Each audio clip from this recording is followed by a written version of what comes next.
한 주 동안 있었던 이슈 가운데 우리가 조금 더 깊이 들여다봐야 할 정치권 움직임 분석해보는 시간입니다.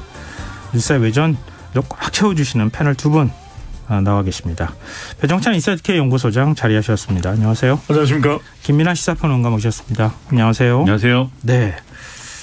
요즘 안보 상황이 좀 위중하다 이렇게 봐야 될 것 같은데요. 북한이 연이틀 군사력 도발을 감행했고 미사일 발사하기 시작한 걸로 따지면 지금 반달이 넘은 상황인데요. 어제는 군용기를 전술조치선 이남으로 내려보내 위협 비행을 벌인 데 이어서 오늘은 또 단거리 탄도미사일 발사 포병 사격까지 하는 이런 모습을 보였는데 여야의 생각은 좀 다른 것 같아요. 해법에 있어서도 서로 간에 좀 차이가 있는 것 같고요. 서로 이렇게 좀 다른 정치권의 어떤 목소리를 내는 모습 두 분은 어떻게 보시는지 일단 짧게 먼저 한 말씀씩 듣고 그다음에 구체적인 얘기로 들어갔으면 좋겠습니다. 참 한심하다는 표현을 써야겠죠. 이 안보는 사실상 국민의 생명과 직결되는 거 아니겠습니까? 그런 면에서는 저는 북한의 도발이 아직까지 이제 우리가 국지전이 일어나거나 한 건 아니겠지만 네. 그래도 군사적 긴장감이 높아지고 있다는 것은 결코 이건 우리가 가만히 있을 수는 없는 상황이거든요. 그러면 어떻게 지금 이 상황 자체가 벌어지고 있는 것에 대해서 분명히 경계심을 가져야 되는 것이고 북한에 네. 대해서도 엄중 경고하고 이것을 어떻게든 우리가 대응을 하는 것에 대한 효과적인 방법이 있을지를 수기를 해야 되는 것이 맞죠. 그런데 지금 뭐가 문제냐 제가 한심하다는 말씀을 드렸냐면 국민들은 실제 이것이 어떤 식으로든 위협이 되면 상당히 불안할 수밖에 없는데 서로 탓을 해요. 그러니까 더불어민주당은 윤석열 정부가 대응을 잘 못한다고 이야기하고 있는 것이고 네. 국민의힘은 집권 여당은 다 문재인 정부 때문에 이 일이 벌어진 것이다라고 이야기를 하고 있는데 네. 지금 이타저타를 할 때가 아닙니다. 그냥 저는 어떻게 하는 것이 우리의 가장 효과적인 대응인지를 정확하게 확인하고 그것을 하는 것이 중요한 것이죠.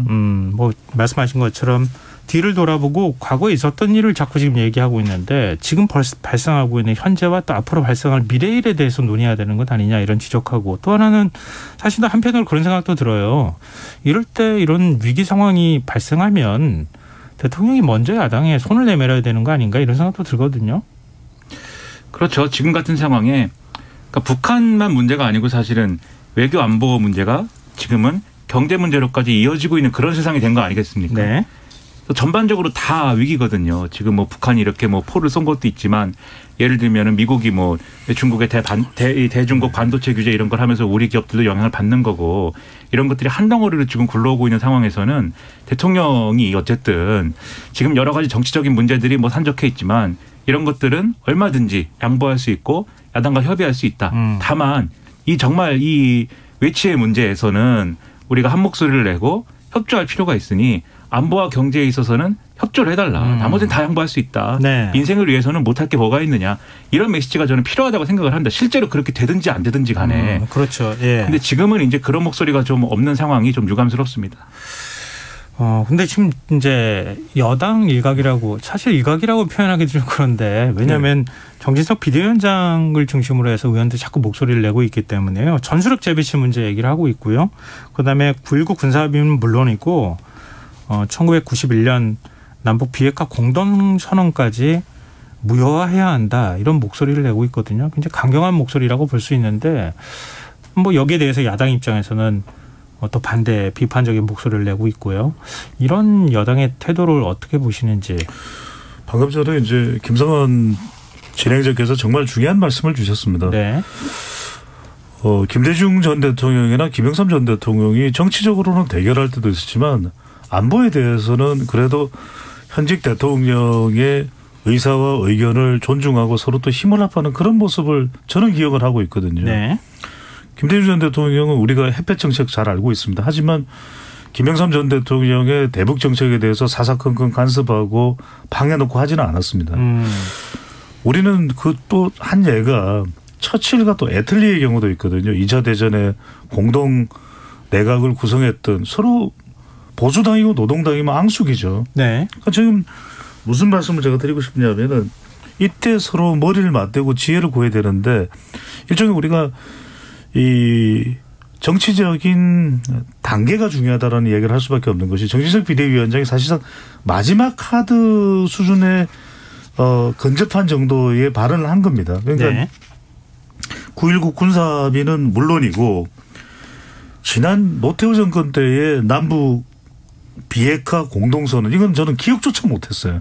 그런데 남북 비핵화 공동선언까지 무효해야 된다. 이 이야기는 뭐냐면 네. 끝장으로 갈 때까지 가보자. 서로 이제 무기는 쏘지 않았지만 이제는 이 남북 관계라는 것이 하해와 협력은 없다. 이렇게 선언하는 거나 다름없거든요. 이건 더 우리가 나중에 판단해야 될 내용인 거죠. 왜냐하면 이것이 그냥 일개 국회의원의 발언이라면 이건 개인적 의견이에요. 이럴 수 있는데 정진석 비대위원장이 요즘 말을 너무 많이 해요. 그러니까 일본에 대해서도 본인의 의견을 이야기하는데 그거는 개인의 의견이라고 인식되기가 상당히 힘들거든요. 네네. 집권 여당이 사실상 지금 당대표 역할을 하는 것이기 때문에 그래서 저는 정진석 의원 정말 개인이고 개인적인 자리라면 이런 이야기를 혹 할 수 있다고 보지만 사실상 이제 집권 여당의 이 비대위원장의 발언 이후에 사실 남아있는 단계는 대통령 정도거든요. 저는 그런 점에서 더 신중할 필요가 있다고 생각되죠.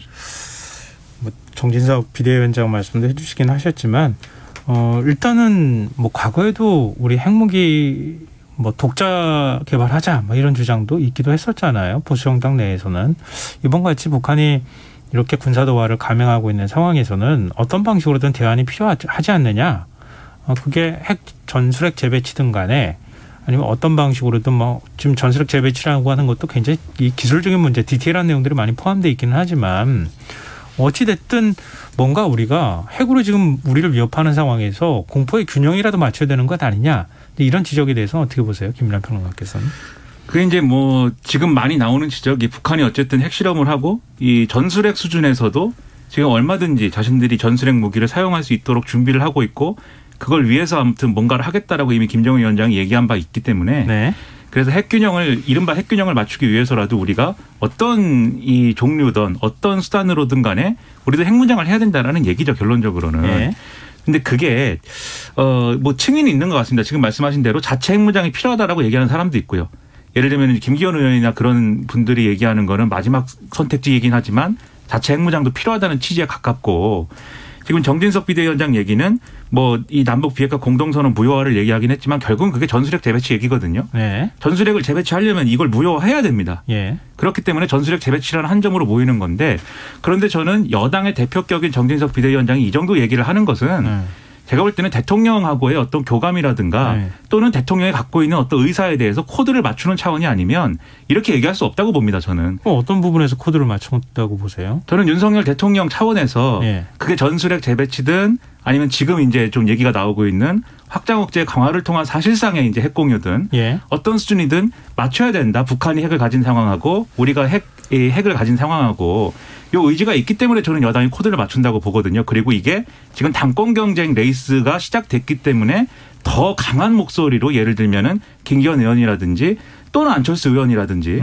이런 분들이 얘기하는 상황에까지 영향을 미치고 보고 있다고 생각을 하는데 문제는 뭐냐면 오늘도 제가 신문을 쭉 보니까 그런 지적들이 있어요. 이게 우리가 그렇게 핵 균형을 맞추게 될 경우에 당장 발등에 불은 끌 수가 있지만 더 큰 문제를 앞으로 이 더 큰 문제에 직면하게 된다. 그것은 뭐냐면 앞으로 이 대북 문제를 풀어가는 데 있어서 앞으로는 계속 어떤 군사적 충돌, 어떤 대결 구도 이것을 이제는 기정사실에서 앞으로 쭉 가야 되는 그 길로만 가야 되는 그런 상황에 놓일 수가 있다라는 지적이 나오고 있거든요. 이걸 예를 들면은 우리가 어떤 주도권을 발휘해서 이 동아시아 지역의 전반적인 군사적 움직임에 대해서 예를 들면 한미일이 협력을 하더라도 그 수준과 어떤 조건을 우리가 결정하고 이 정도까지 합시다라고 얘기할 수 있는 국면이면은 그러한 협력도 가능하겠지만 지금 구도는 미일이 주도하는 거고 그것은 대중국 이 전체적인 대중국 전략의 큰 틀에서 지금 작용하는 부분들이 있기 때문에 지금 남북 관계가 거기에 대한 종속 변수가 돼 있는 거거든요. 그러면 이제 우리가 대북 관계를 우리 스스로 주도적으로 풀어가는 것은 사실상 이 선택지가 없어진다는 경고가 있기 때문에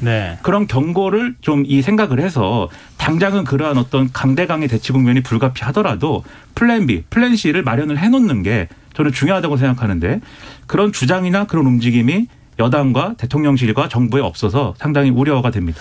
근데 뭐 굳이 이제 좀 뭔가 교감이 이루어졌다고 가정한다면 집권 여당에서는 적극적으로 좀 강한 목소리를 내고 대통령실이나 국방부에서는 뭐 신범철 지금 국방부 차관이 인터뷰한 내용 보면 아유 뭐 해구산에서 아직까지 더 나간 건 없습니다. 이런 식의 투란 말이에요. 그러니까 조금 한쪽은 차분하게 톤을 유지하고 다른 한쪽은 좀 그래도 적극적인 목소리를 내는 이런 약속을 하지 않았을까도 생각되는데 저는 오히려 문제는 그건 것 같아요. 미국이 어디까지 동의해 줄 것인가의 문제인데 바로 그 이야기입니다. 새 안보 전략 발표를 했는데 지금 얘기를 한반도 비핵화 유지하겠다 이렇게 얘기를 했다는 거 아니에요? 그러니까 제 말씀이 그거예요. 그래서 네. 저는 오히려 정진석 비대위원장과 대통령 사이의 교감이 아니라 전혀 소통이 없다는 거예요. 예. 그러니까 지난 외교 순방도 그렇고 저는 그 당시에 뭐 비속어 논란도 비속어 논란이지만 참 이 외교를 우리가 보완해야 되겠다라고 하는 가장 크게 드는 생각이 뭐냐면 소통이에요. 왜? 일정이라든지 또는 한미 정상회담과 한일 정상회담에 어느 정도 수준으로 진행될지에 대한 부분도 충분히 서로 상호 간에 국무총리실도 그렇고 공유 안 된 모습을 우리가 봤거든요. 네. 지금 바로 이 부분이에요. 지금 미국에서는 무슨 이야기를 하고 있냐면은 전술핵 관련돼서 지금 뭐 진전된 게 없다. 그리고 오히려 토니 블링컨 국무장관도 백지 상태에서라도 북한과 대화할 얼마든지 용의가 있다. 이 이야기를 하고 있거든요. 네네. 그 이야기는 북한이 지금 러시아 우크라이나 사태에도 우크라이나를 지원해서 참전을 못하는 상태인데 한반도에서 안보가 긴장하기로 더 높아지는 걸 원하겠습니까? 그것도 핵까지 거론되면서 네. 그건 천만의 말씀이거든요. 지금 미국은 지금 중간선거 이후에도 바이든 정부는 상당히 여러모로 힘들 수밖에 없는 상황인데 저는 그래서 이런 부분까지도 뭔가 체계적이지가 않고 공유되지 않은 상태에서 정말 마구 던지기식이 되는 것 아니냐라는 그런 걱정인 거죠. 그게 무슨 말씀이냐면 저는 이게 국민들이 더 불안할 수도 있습니다. 이 부분이 충분히 공유되고 국방부나 대통령실이나 또는 집권 여당이 그런 이 서로 상호 공감 속에서 나오는 의견인지 예. 아니면 그냥 투척되는 것인지 그러면 국민들은 불안해지는 것이거든요. 그러니까 대외용 메시지냐 대내용 메시지냐 이거 또 차이가 있긴 할 것 같은데요. 그렇죠. 그래서 보충을 네. 하자면 네. 지금 배 소장님 말에 이제 상당 부분 동의하면서도 네. 그 사실관계나 이런 것들을 보충을 하자면 신범철 차관이 오늘 KBS 1라디오 나왔고 한 얘기 중에 여당은 왜 이렇게 그러면은 예를 들면 가능성 없는 얘기를 전술핵 재배치 얘기를 우리가 생전 처음 듣는 얘기가 아니에요 지금. 네네. 이 얘기 나올 때마다 반복해서 똑같은 반론을 합니다. 미국이 그거 안 해준다. 전술핵은 미국 건데. 근데 그런 얘기를 왜 자꾸 하느냐에 대해서 신범철 차관이 이렇게 얘기했어요. 그게 앞으로 어쨌든 미국과의 협상이나 합의가 있어야 되는데 네. 그것을 대비해서 여당에서 좀 센 얘기를 하는 거 아니겠느냐 이 얘기를 했는데 무슨 얘기냐면 네. 지금 윤석열 대통령이 오늘도 거론한 확장 억제를 강화해서 사실상의 핵 공유를 하는 방안으로 간다. 무슨 얘기냐면 한반도에 핵은 안 들어오는데 전술핵이 안 들어오는데 네. 예를 들면 괌이라든가 이런 데 있는 미군 기지에 상시적으로 전략 자산을 배치를 해서 상시적으로 순환 배치하는 방식으로 사실상 한국에는 핵이 안 들어오지만 전술핵을 재배치한 것과 비슷한 효과를 내겠다. 이렇게 얘기를 하고 있는 거잖아요. 지금 윤석열 대통령은. 기존의 해구산하고 어떤 차이가 있는 거예요? 그 해구산이라는 게 24시간 전략 자산이 오진 않으니까 네. 핵함모라든가 핵잠이라든가 이런 것들이 이 한반도 인근에 24시간 있지는 않으니까 그런 점을 강화해 보겠다라고 하는 건데 문제는 이 해법이 박근혜 정권 때 버락 오바마 행정부 때도 얘기가 됐던 겁니다. 근데 오바마 행정부가 그때도 비용이 많이 들고 국내 이 미국도 국내 여론이나 국방비 문제가 있기 때문에 네네. 안 들어줬어요 이것을. 즉 지금 전술핵 재배치가 너무 센 카드니까 마치 지금 이제 그러한 이제 전략 자산의 상시 배치가 그 아래 단계의 카드여서 이거는 좀 얘기가 잘 될 수 있겠다라고 착각할 수가 있지만 이것도 미국은 들어주기가 어려운 거거든요. 그렇기 때문에 그런 전제를 놓고 보면 대통령실하고 미 행정부하고 만약에 협상을 한다고 하면 우리 국내에서는 전술핵 재배치와 그리고 핵무장 강화, 자체 핵무장 얘기까지 나오는데 미국이 이 정도까지는 해줘야 되는 거 아니냐 이런 식으로 가겠다는 거 아니냐라는 지금 의구심이 있는 거예요. 그래서 이제 여당이 센 발언을 하는 거라는 해석이 있는 건데 네. 다만 문제는 뭐냐면 지금 김성환 평론가 말씀하신 대로 그거는 예를 들면 외교 라인이라든가 외교 안보 라인에서 할 수 있는 얘기인 거고 지금 정진석 비대위원장이라든가 그리고 여당의 당권주자들이 하는 얘기는 국민이 다 보고 있고 국민이 다 듣고 있는 이런 공론장에서 지금 막 하고 있는 거잖아요. 네. 그러면은 배 소장님 말씀하신 것처럼 당연히 국민들이 듣고 있는 상황에서는 불안하거든요. 그런 방향으로 가면 결국은 강대강 대치 그리고 언제 군사적인 돌발 상황이 일어날지 모르는 국면 속으로 가는 거고 예를 들면 우리가 현무 미사일을 쐈는데 앞으로 쐈는데 막 뒤로 갑니다. 그리고 그제는 에이테크스 같이 예. 두 발 쏜 거 중에 한 발은 지금 어디로 갔는지도 모르잖아요. 근데 예. 이게 꼭 미사일에 문제가 있다거나 우리 군에 문제가 있다거나라기보다는 언제든지 이런 돌발 상황이라는 건 일어날 수가 있는 거 아닙니까? 근데 화약고를 막 만들어 놓은 다음에 불똥에 하나 튀어버리면 그거 어떻게 감당하겠느냐 이런 우려가 지금 있는 거거든요. 그리고 이런 상황에서 이 방향으로만 막 가는 게 옳은 거냐 근본적인 의문이 있는 거죠. 네. 이 문제에 대한 대화는 사실 전문적인 영역으로 더 들어가서 저희가 좀 나눠볼 시간을 별도로 만들어야 될 것 같은데요. 일단 정치적인 의미에 있어서 이 분석에 조금 더 집중을 해보면 네. 그동안에 이제 안보 이슈 나왔을 때 주로 이제 보수 정당에 유리하다 이런 이제 뭐 공식 아닌 공식 같은 게 좀 있어 왔잖아요. 네. 또 역으로 또 얘기하면은 사실 문재인 정부 시기 동안에는 또 긴장이 많이 완화된이었던 상황이었기 때문에 갑자기 군사적 긴장감이 높아지면 국민들의 불안 심리가 작동하면서 여기에 대한 거부감이 또 생길 수도 있다. 이제 이런 얘기가 있을 수 있다고 보는데 일단 국민들은 어떤 생각을 하고 있을까? 여론조사가 나온 게 있죠. 김민하 평론가께서 좀 소개를 해 주시죠. 한국갤럽이 자체적으로 지난 11일부터 13일까지 사흘간 전국 만 18세 이상 1,002명을 대상으로 조사를 했습니다. 북한 미사일 발사가 한반도 평화에 얼마나 위협적인지를 물은 결과 매우 위협적이라는 응답이 41%, 약간 위협적이다라는 응답이 30%가 나왔고요. 예.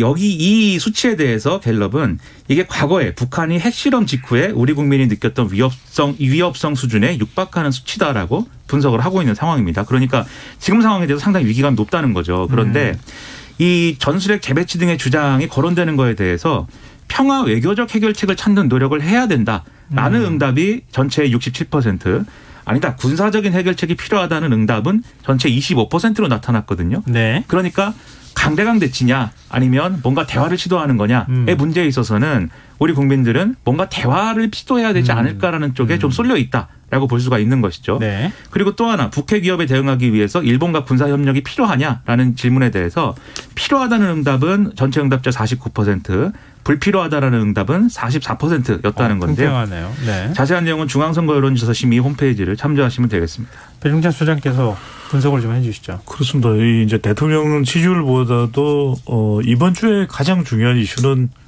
역시 이제 남북 관계 그리고 이 한미일 동맹에 대한 국내 정치권의 관련 발언들이 되겠죠. 네. 저는 여기서 우리가 확실하게 하나 발견할 수 있는 것은 전쟁이냐 평화냐라고 하는 구도에서는 우리 국민들은 평화를 원합니다. 전쟁을 원할 국민들이 어느 나라 국민들이 있겠습니까? 또 그렇죠. 하나는 이제 네네. 대화와 또 대치에서는 대화를 더 원하는 거죠. 근데 또 하나 확인할 수 있는 건 뭐냐면 그래도 최근에 북한 미사일 발사와 관련해서 윤 대통령의 또 핵심 안보 지지층이라고 할 수 있는 대구 경북이나 60대나 또 가정주부층이 결집하는 그런 또 반응도 나타나고 있거든요. 그건 보면 문재인 정부에서 기대감이 커졌던 남북 관계만큼 그런 현상으로 가지는 않을 거라고 보는 것 같아요. 그렇다면 뭔가 다른 대안은 있어야 되는데 그것이 동맹이든 연합훈련이든 어떤 식으로든 북한의 미사일을 그 위협을 최소화할 수 있는 수단이 뭐냐. 이걸 국민들도 아이디어가 당장 있을 수는 없는 거죠. 바로 여기에 초점이 모아져야 된다라는 것이 지금 우리 김진화 평론가가 분석해 줬던 그 여론조사 결과들의 대체적인 진단이라고 봐야 되겠죠. 자꾸 군사적 긴장감을 높이는 방식이 아니라 좀 평화적인 해법을 찾는 게 하겠다라고 하는 게 적지 않은 국민들의 생각이다. 이제 이런 건데요. 이 부분에서 한 가지만 짧게 덧붙이면은 대치 국면이 더 그 수위가 높아지거나 길어지게 될 경우에 그렇다면 그게 뭔가 해결책이 나올 수 있느냐. 그건 아닐 거 아니겠습니까? 근데 한편으로 과거에 북한이 주로 사용했던 전술 전략 중에 하나가 벼랑 끝 전술이잖아요. 군사적 긴장감을 한껏 끌어올리고 난 다음에 몸값을 높여가지고 그다음에 대화 테이블에 나오는 이런 방식인데 긴장감을 높이는 방식이라고 해서 우리도 같이 높여간다고 하면 오히려 충돌로 갈 위험만 지금 더 높아지는 상황이 될 수도 있겠다. 그 끝이 어디까지인지는 모르겠지만 서로 브레이크 걸기가 어려운 거죠. 예를 들면 오늘 북한이 막 포를 쐈지 않습니까? 네. 완충구역에다가 쐈거든요. 네. 이 얘기는 무슨 얘기냐면 9.19 군사합의 파기해라라는 거예요. 네. 우리가 자꾸 그렇게 9.19 군사합의 파기에 해당하는 행동을 하면은 우리 파기할 수 있어 이렇게 얘기를 했더니 파기해라 이러는 거예요 지금. 자기네들이 먼저 파기했다고 선언하고 그다음에 그렇죠. 군사행동하면 될 텐데.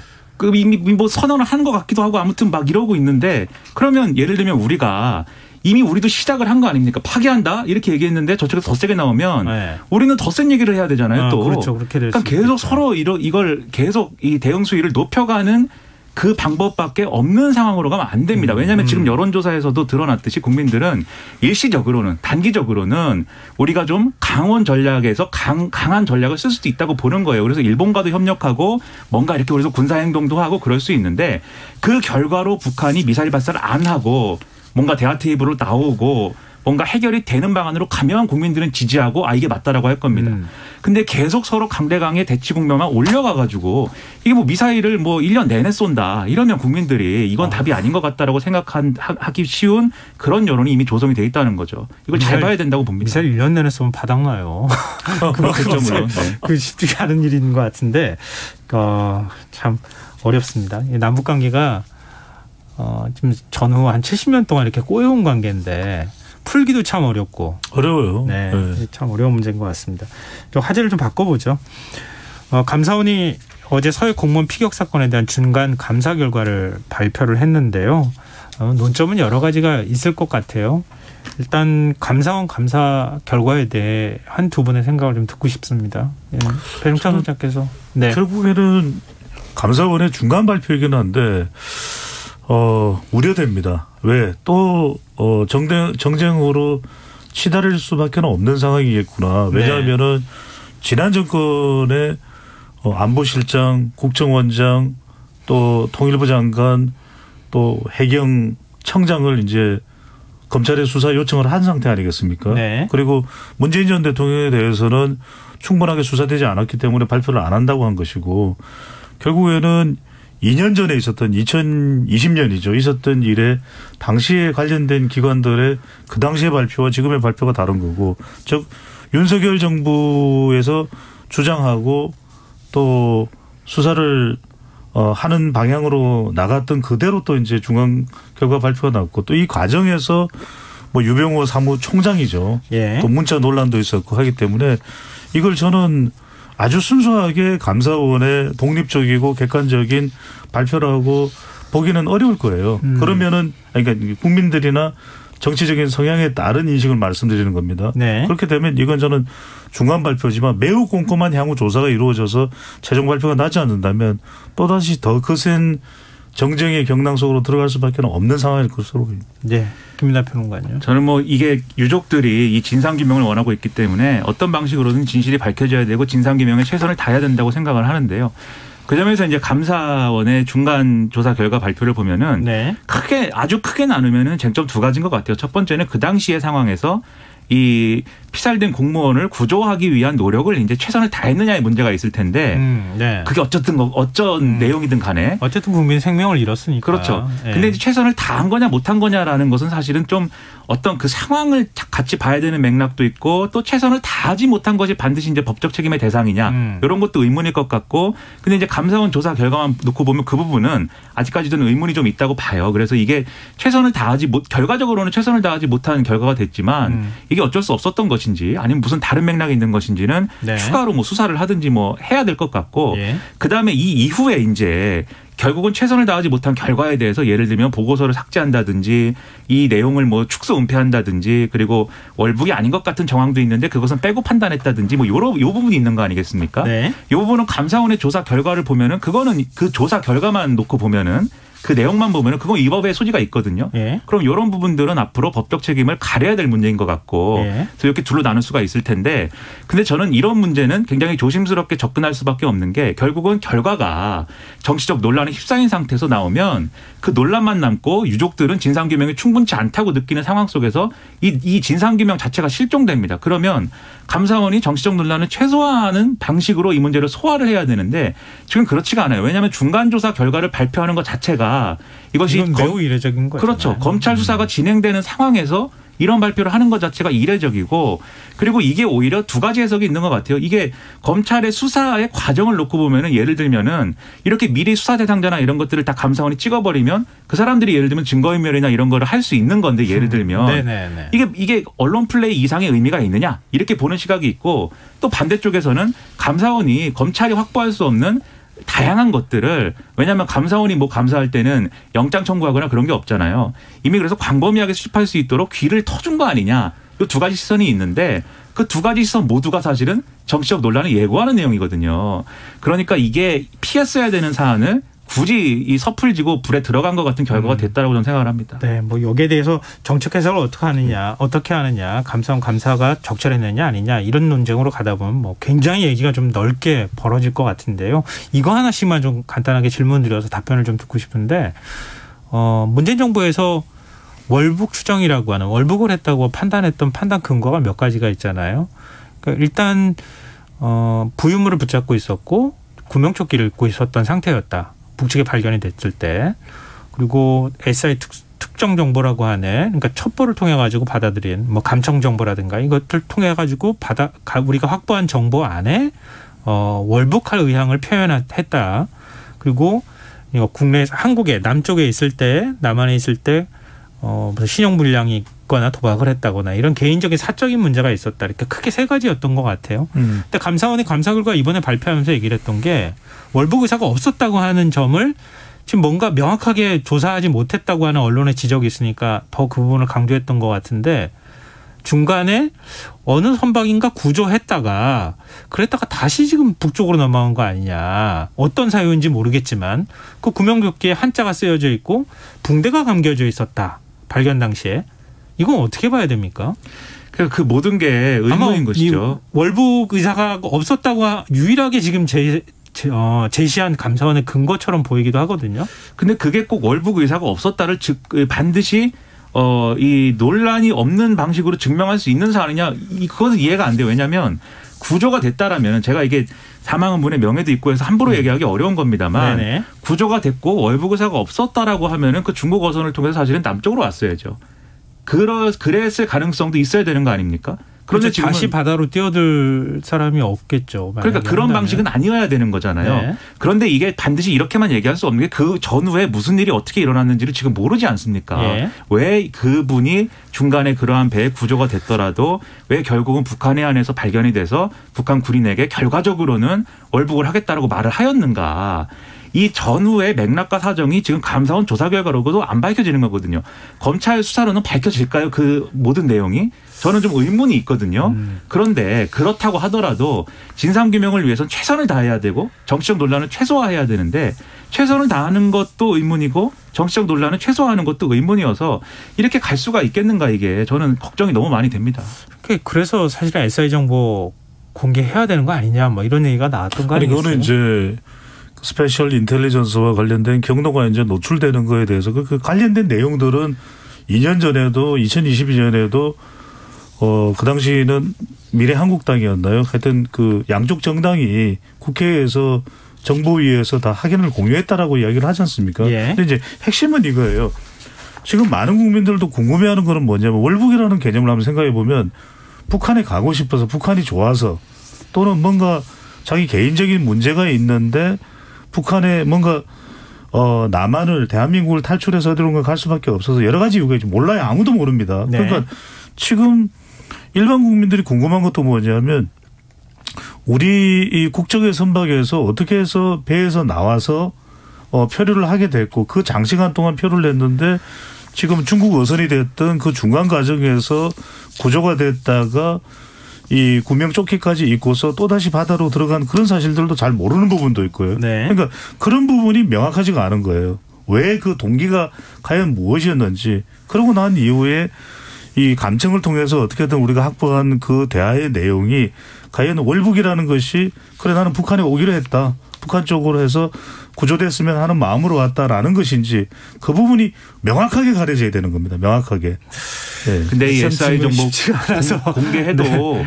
공개해도 안 밝혀집니다. 왜냐하면 지금 감사원 조사 결과를 봐도 월북이라는 말을 한 것으로 파악이 되는 거예요. 그런데 그 네. 맥락이. 그건 뭐 통일부 장관도 인정했던 그렇죠. 부분이니까. 근데 그 맥락이 네. 북한군이 자꾸 이걸 이 압박을 하고 당신 여기 왜 있냐라고 하고 네. 그렇게 얘기를 하니까 나는 그러한 이제 좀 압박감 속에서 월북합니다라고 얘기했다라는 게 그 과거서부터 지금 보수 정당이 얘기하는 국민의힘 쪽에서 얘기하는 그런 내용인 것이고 네. 그 당시에 정부는 그런 건 그것까지는 이제 모르겠다거나 그 월북이라고 판단을 결과적으로는 여러 가지 근거를 들어서 했다라고 얘기하는 거 아닙니까? 예. 그 SI 정보를 공개를 하면은 이 내용에 물론 공개를 하는 것 자체가 무리긴 하지만 공개를 하면은 월북이라는 얘기를 한 걸로 나올 텐데 그걸 가지고 또 일종의 해석 투쟁들을 할 거 아니에요. 양쪽에서 이게 어떤 의미다라는 맥락이라는 것에 대해서 결론이 나겠습니까 그게.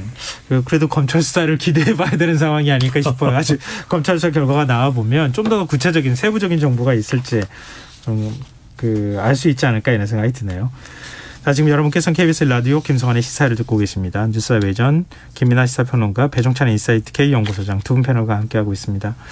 얘가 좀 길어져가지고요. 제가 중간 멘트도 조금 늦게 하게 됐는데 일단 김문수 경제사회노동위원장의 발언과 관련되어 있는 얘기 그걸 얘기하고 좀 마무리를 해야 될 것 같아요.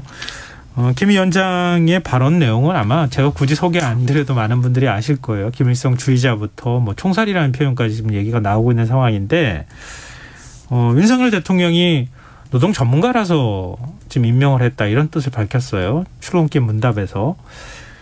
이번 파문이 어디까지 어떻게 진행이 될 거라고 보십니까? 저는 이게 향후 전국의 가장 큰 이슈라고 봐야 되겠죠. 네. 김문수 노사 경사노 위원장을 임명한 것은 결국 윤석열 대통령이고 윤석열 네. 대통령의 임명 배경은 도스태핑에서도 밝혔지만 현장을 가장 잘 알고 있다. 그런데 네. 그 현장이 노동 현장이 아니라 이제 이념 현장이겠죠. 이제 그렇게 지금 해석이 될 수밖에 없는 것이 경사노위 위원장을 대상으로 한 국정감사가 인사청문회장은 아닙니다만 네. 워낙 이념적으로 논란이 됐기 때문에 그걸 물어보지 않을 수 없었는데 지금 일단 문재인 대통령을 김일성 주의자 또 한 인터뷰에서는 총살감이다라고 이야기를 하면서 이렇게 되면은 결과적으로 이 인사를 보는 국민들의 평가는 중도층이나 또 블루칼라나 화이트칼라나 여기서는 상당히 부정적으로 나타날 수밖에 없거든요. 중도층에서 부정적인 반응이 나올 것이다. 이걸 네. 완전히 이제 강성 보수층에서야 김문수 경사노위 위원장에 대한 팬덤이 생길지도 모릅니다만 그 극히 일부겠죠. 네. 그래서 저는 시간이 지나면 지날수록 김문수 위원장에 대한 임명권자의 조치가 없다면 지지율에는 상당히 타격이 될 수밖에 없을 걸로 보입니다. 네. 마지막으로 김민하 평론가 얘기 좀 듣겠습니다.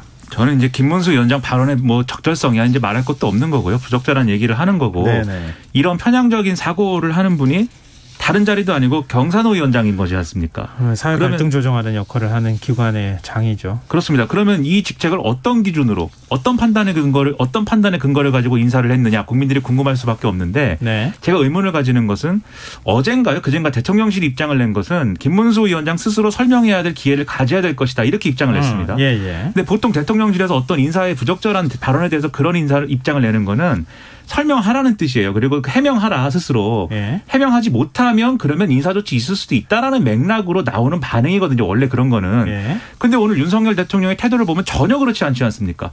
이거는 그 자리에 있을 만한 사람이다라는 평가를 대통령이 하지 않습니까? 네네. 저는 국민들이 제가 볼 때는 대통령실도 이거는 부적절한 인사라고 보는 측면이 있는 건데 네. 오히려 대통령이 이거 꺾을 생각이 없다라는 걸 오늘 확인을 최종적으로 해버린 거예요. 네, 그렇죠. 그럼 국민들이 윤석열 대통령에 대한 리더십에 한 번 더 또 인사 문제에 대해서 의문을 가지는 계기가 될 수밖에 없다라고 저는 생각을 합니다. 네. 여기 김민하 평론가 말씀하셨던 것처럼 대통령이 지금 일각에서 이 발언과 관련해서 굉장히 비판적인 메시지를 심지어는 국민의힘 내부에서도 하고 있는데 네. 나는 그거와 개의치 않고 그 문제의 발언과 관련되어 있는 논평 대신에 그가 적절한 사람이었기 때문에 임명했다. 이런 식의 태도를 보였다는 거잖아요. 그렇죠. 그래서 인사 문제가 참 여러 가지로 좀 정리가 돼야 되지 않을까. 대통령 지지율이 올라가려면 그런 생각이 드네요. 자, 저희 여기까지 일단 이슈는 마무리하고요. 저희 앞서 청취율 조사 기간 맞아서 저희가 이벤트 진행하고 있다는 거 청취자분들께 고지했는데요. 축하 메시지 전해야 할 사람이 있다면 시사회로 문자 보내주십시오. 이렇게 저희가 말씀드렸어요. 0991님. 월세방 탈출 드디어 24평 전셋집으로 이사합니다. 월세 살면서 불안함이 항상 마음속에 자리 잡고 있었는데 마음에 큰 짐 하나를 덜어낸 느낌입니다. 축하드립니다. 언젠가 내 집 마련하는 기쁜 날을 기다리며 이사를 축하해 주세요. 이렇게 해주셨습니다. 축하드립니다.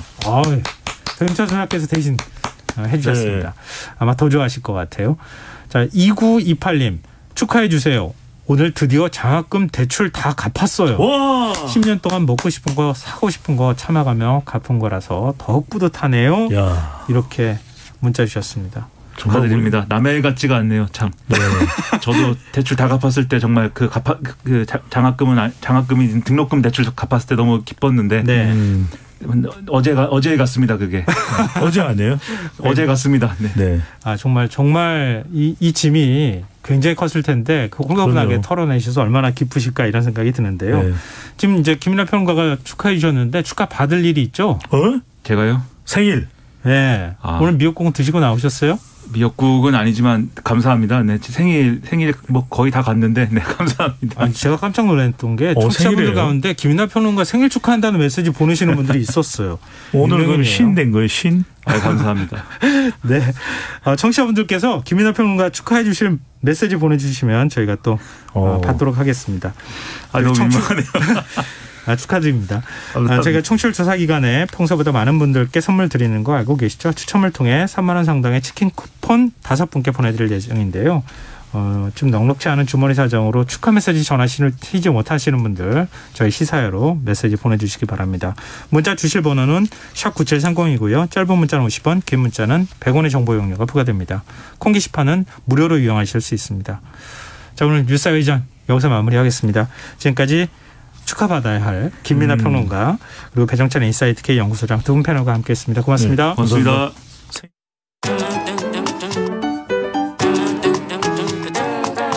일일 시사권장량 채워가세요. 골고루 담았습니다. 당신만을 위한